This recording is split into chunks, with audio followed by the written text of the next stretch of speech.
Praise the lord. ದೇವರ ನಾಮಕ್ಕೆ ಸ್ತೋತ್ರ ಉಂಟಾಗಲ್ಪಡಲಿ. ಪ್ರೀತಿಯುಳ್ಳ ದೇವಜನರೇ, ಯೇಸು ಕ್ರಿಸ್ತನ ಹೆಸರಿನಲ್ಲಿ ನಾನು ನಿಮ್ಮನ್ನು ವಂದಿಸುತ್ತೇನೆ. ಕೀರ್ತನೆಗಳು 30ನೇ ಅಧ್ಯಾಯ 11ನೇ ವಚನದಲ್ಲಿ ವಾಕ್ಯ ಈ ರೀತಿಯಾಗಿ ಬರೆಯಲ್ಪಟ್ಟಿದೆ.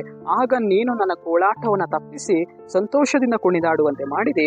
ನಾನು ಕಟ್ಟಿಕೊಂಡಿದ್ದ ಗೋಣಿತಟ್ಟನ್ನು ತೆಗೆದು ಬಿಟ್ಟು ಹರ್ಷವಸ್ತ್ರವನ್ನು ನನಗೆ ಧಾರಣೆ ಮಾಡಿಸಿದೆ ಎಂದು ವಚನ ಬರೆಯಲ್ಪಟ್ಟಿದೆ.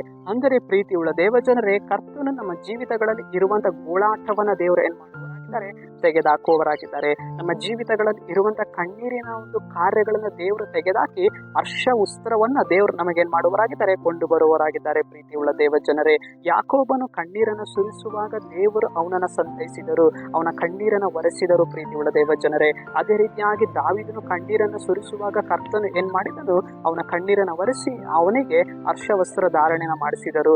ಅದೇ ರೀತಿಯಾಗಿ ನಮ್ಮ ಜೀವಿತದಲ್ಲಿಯೂ ಕೂಡ ಅನೇಕ ವಿಚಾರಗಳಲ್ಲಿ ನಾವು ಇವತ್ತು ಕಣ್ಣೀರನ್ನು ಸುರಿಸ್ತಾ ಇರ್ತೇವೆ, ಗೋಳಾಟವನ್ನ ಮಾಡ್ತಾ ಇರ್ತೇವೆ.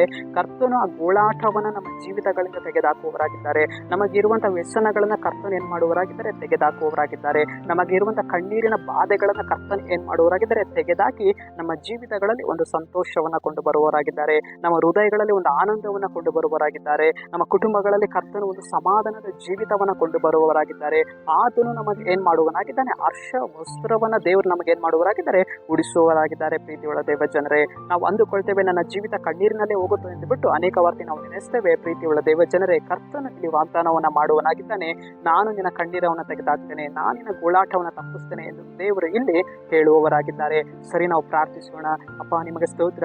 ಈ ವಾಕ್ಯ ಭಾಗ ಸಂದೇಶವನ್ನು ನೋಡ್ತಾ ಇರುವ ಜನಗಳಲ್ಲಿ ಮುಟ್ಟಪ್ಪ, ನೀನು ಅವರನ್ನು ಆಶೀರ್ವಾದ ಮಾಡುವುದೇವ್ರೆ. ನೀನು ಅವರ ಜೀವಿತಗಳಲ್ಲಿ ಇರುವಂತಹ ಗೋಳಾಟವನ್ನ ಕಣ್ಣೀರನ್ನು ತೆಗೆದಾಕಿ ಹರ್ಷ ವಸ್ತ್ರವನ್ನು ಕೊಂಡು ಬಾ ಸ್ವಾಮಿ. ನಿಮ್ಮ ನಾಮಕ್ಕೆ ಸ್ತೋತ್ರ ಕರ್ತನೆ, ನಜರೇತಿನ ಯೇಸುವಿನ ನಾಮದಲ್ಲಿ ತಂದೆಯೇ, ಆಮೆನ್.